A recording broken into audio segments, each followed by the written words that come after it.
이게 이제 보험 영업하시는 분들이 쓰는 스킬 중에 하나가 그건 것 같아요. 문이 열렸어. 그럼 발을 이렇게 집어넣어. 제 얘기 좀만 더 들어보세요.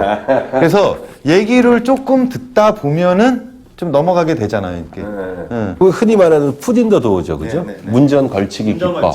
큰 행동을 유도하기 위해서 쉽게 받아들일 수 있는 작은 행동부터 하게 해서 내가 원하는 그 큰 행동을 유도하는 거니까 소유 효과라 보기엔 좀 애매한데 그것 또한 인지적 효율성과는 명확하게 부합되는 이론인 거죠. 문을 안 열으면은 그 사람하고 단 1초라도 말을 섞지 않으면 거절하기가 쉽죠. 근데 이 사람이 발을 좀 집어넣고 조금 더 얘기했어. 얘기하다 보면은 불과 10몇 초지만 얘기를 들었어. 그러면 제 다리가 아파서 그런데 들어가서 좀 또는 갈증이 나서 그런데 물 한 잔 주시겠습니까? 한번 거절할 수 있었던 타이밍을 놓쳤기 때문에 이걸 또 오케이 해주죠. 그럼 들어오죠. 사실 이런 것도 갖고 왔는데 한번 보시겠어요? 그 설득의 심리학에 이런 거는 정말 많이 나오잖아요. 어떤 특정한 행동을 유도하기 위한 다양한 설득해서 하게 만드는 기법이잖아요. 원래 큰 행동을 유도하는데 작은 거를 했잖아요. 사람을 개입시키는 거죠. 심리학 용어로 커미트먼트, 개입이에요, 개입. 거절 못하게 만드는 거예요. 좀 격하게 표현하면 우리가 인생 좀 편하게 살려면 거절 잘해야 돼요. 그렇죠. 우리가 거절을 못하게 되는 이유는 커미트먼트가 발생하기 때문이거든요. 한국 전쟁 때 중공군에 끌려간 미군 포로 얘기 있어요. 네, 이 미군 포로가 이 사람이 무슨 공산주의하거나 이런 사람이 아니었는데 나중에 보니까 막 다른 미군 대상으로 선전 방송을 하는 거예요. 예를 들면 공산주의가 좋다 그러고 사회주의 뭐 이런 식으로 하는 거예요. 나중에 이제 전쟁 끝나고 심리학자들이 왜 그랬는지를 확인을 해본 거예요. 예를 들면 중공군 측에서 영문 편지를 갖고 와서 그 해당 포로한테 문법이 맞는지 좀 봐주세요. 까칠한 사람은 안 해 그러겠지만 특별히 문제 있는 거 아니잖아요. 그 최소한의 성의 정도는 그 다음엔 그거보다 조금 강도가 높은 걸 갖고 해달라고 그러는 거예요. 작은 행동이 조금씩 점층적으로 커지니까 나중에는 그것도 그냥 스스로 하더라는 거예요, 자발적으로. 그렇게 되는 게 커미트먼트예요, 개입. 예를 들면 우리가 명랑하게 거절하려면 이 커미트먼트 자체를 없어야 돼요. 커미트먼트는 어떻게 일어나냐면 예를 들어서 흥 소장이 저한테 전화를 했어요. 이번 달에 좀 상황이 좀 그래서 그런데 3천만 원만 꺼주세요 그랬잖아요. 그때 우리는 어떻게 커미트먼트예요? 흔쾌히 꺼주는 게 어디 있겠습니다만 그렇지 않은 경우 사정이 안 좋으면 얘기를 해요. 흥 소장, 11월 말이나 돼야 될 이미 개입한 거예요. 그렇죠. 그러면 얼마라도 꺼주게 돼 있고 나중에 원하는 금액보다 덜 꺼줄 때는 미안해하면서 꺼져요. 그렇죠. 돈을 빌려주는데도 미안해하죠. 인생 잘 살려면 명랑하게 거절하는 스킬을 배워야 돼요. 명랑하게 거절하는 스킬은 하나밖에 없어요. 단칼에 거절? 아니요. 거절하는 나만 명랑하면 돼요. 어떤 사람이든 거절당하면 기분 나빠요. 우리 저 왜 이런 속어 쓰잖아요. 쎄하다. 왠지 쎄하다. 그게 우리 본능이 이건 아니라고 얘기하는 거예요. 흥 소장이 햇님 3천만 원 할 때 왠지 쎄하잖아요? 커미트먼트 안 하면 어떻게 돼요? 끊어 이 새끼야 끊는 거예요. 저번에 그래서 그렇게 끊은 거예요? 강의 중요한 새끼야 이러고 끊었잖아요. 그건 진짜 강요중이었고 그게 커미트먼트고 그게 문전 걸치기 기법을 피할 수 있는 근데 왜 이렇게 웃으세요? 뭔가 왜 이렇게 웃어요? 미움받을 용기보다 더 좋은 얘기야 이게. 아니 아까 이제 그 중공군의 포로가 된 미군 얘기를 하다 보니까 제 옛날 얘기가 좀 생각이 나서 사담처럼 얘기를 하자면 96년에 호주로 공부를 하러 갔습니다. 처음에 영어가 안 되기 때문에 영어 학교를 들어갔는데 저희 반에 막 각국에서 온 애들이 있을 거잖아요. 그래서 인사를 하는데 뭐 안녕 나는 태국에서 왔어. 안녕 나는 어디서 왔어. 어디서 왔었는데 여기 제 바로 옆에 금발머리 친구가 나는 독일에서 왔어. 여자예요? 그래서 제가 학부 때 전공이 독일어다 보니까 독일어로 인사말을 건넸어요. 이히리베리. 아니야. 그랬더니 이 친구가 눈이 땡그레지는 거예요. 근데 영어를 배우러 왔지만 제가 집에 가서 너를 만나서 내가 얼마나 반가웠는지를 독일어로 편지를 썼어요. 근데 독일어가 동사도 어렵고 목적어도 어렵고 한데 편지를 써서 다음날 줬더니만 이 친구가 집에 가서 그 편지를 읽고 문법적으로 빨간색으로 고쳐주고 그거에 덧붙여서 답장을 또 독일어로 써준 거죠. 이뻤나요? 위험한 끝인가요? 청춘 스토리를 아니 좀. 뭐 얘기를 하단 말로.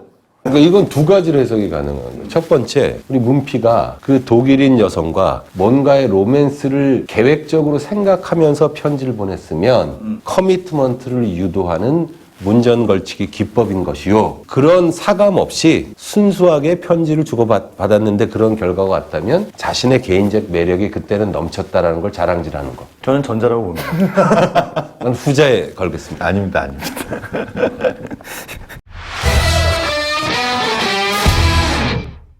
그 넛지를 읽다 보니까 되게 재밌는 사례가 하나 있었어요. 어느 날 진 해크만이 더스틴 호프만 집에 놀러 간 거예요. 놀러 갔더니 더스틴 호프만이 나 방세 좀 빌려줘 이래.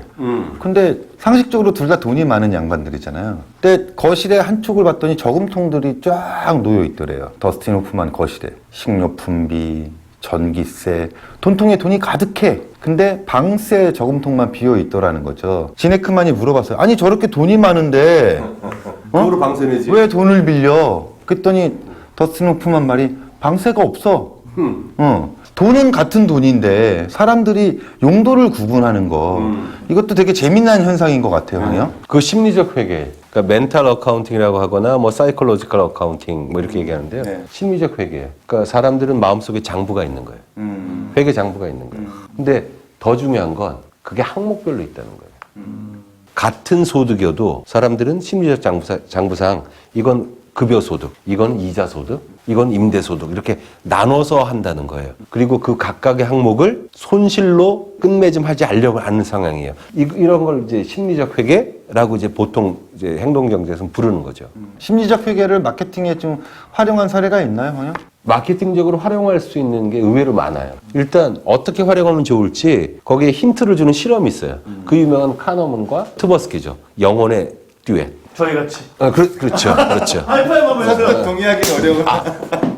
뮤지컬 봐야 되겠다. 두 사람이 있어요. 그래서 한 사람은 일주일 전에 티켓을 10만 원짜리 샀어요. 그래서 뮤지컬 보러 집에서 나가는데 티켓이 없는 거예요. 그럼 이 사람이 또 티켓을 10만 원 주고 더 살 거 사서 볼 거냐. 두 번째 사람은 뭐냐면 뮤지컬 봐야지를 결심은 했어요. 그리고 아직 표는 안 사고 현장에서 살려고 10만 원을 딱 준비해서 나가려고 봤는데 그 10만 원이 없어진 거예요. 그럼 A와 B인데 누가 그러면 뮤지컬을 다시 티켓을 살 확률이 높을까? 이걸 실험한 거예요.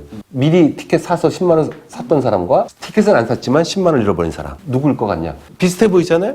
실험에 따르면 B인 거예요. 심리적 회계 이론으로 이것을 해석하면 A는 이미 문화생활비에 10만 원을 이미 지출한 거예요. 심리적 회계상 그쪽 항목에 이미 지출을 했어요. 또 사면 문화생활비에 20만 원을 지출하게 되는 거예요. 살려고 했으나 어쨌든 10만 원을 잃어버린 사람은 똑같은 것 같지만 이 사람의 머릿속 회계에서는 이거는 돈을 잃어버린 거야. 지출을 안 한 거야. 지출을 안 한 거야. 그러니까 잃어버렸지만 그 항목의 지출은 안 한 거야. 근데 또 사면 어떻게 돼요? 문화생활비에 10만 원을 지출한 거예요. 이걸 마케팅적으로 해석하면 어떻게 돼요? 소비자들이 돈을 쓰는데 그 돈을 쓰는 항목이 어디에 해당한다라고 심리적 회계를 활용하면 비싼 것도 팔 수 있겠죠.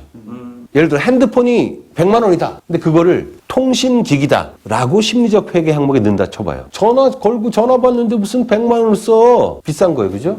그걸 예를 들면 문화생활비 항목에 넣을 수 있을 정도로 이걸 사면 이런 다양한 걸 즐길 수 있고 이런 다양한 컨텐츠를 볼 수 있고 어떻다라고 하면 어떻게 되겠어요? 계정 항목이 심리적으로 뭐가 돼요? 이거 오락비가 되는 거예요.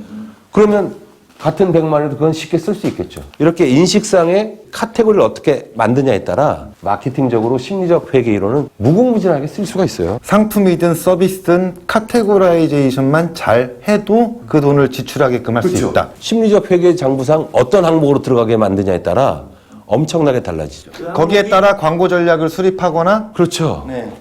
그러면 이제 이거를 좀 실생활로 하면 이런 것 같아요. 떡볶이, 오뎅, 식사라고 안 하죠. 간식이라고 하잖아요. 그러니까 3, 4시에 먹을 수 있죠. 근데 이거를 저녁 6시에 먹었다고 밥이라고 사람들은 생각 안 하잖아요. 배는 찼어도. 그걸 따르면 3,000원짜리 김밥 10,000원에 팔 수 있는 방법 뭐겠어요? 단순히 끼니를 때는 밥이 아니라 그 파인 다이닝의 요리라고 각인시킬 수 있다면 쓰겠죠. 로봇 김밥이 좀 비싸요. 로봇김밥이 컨셉이 그래요. 굉장히 몸에 좋은 것들로 해서 됐다 크게 해가지고 훌륭한 한 끼인 것. 그러니까 김밥이 비싸더라도 돈을 쓴다. 제대로 된 한 끼다. 식비 항목 중에서도 간식이라면 그 정도는 안 쓸 텐데 식비 항목 중에서 어떤 건강을 위한 정찬이나 정식 개념으로 심리적으로 분류가 된다면 쓸 수 있게 된다는 거죠. 재작년에 혹시 연말정산 때문에 난리 났던 거 기억나요?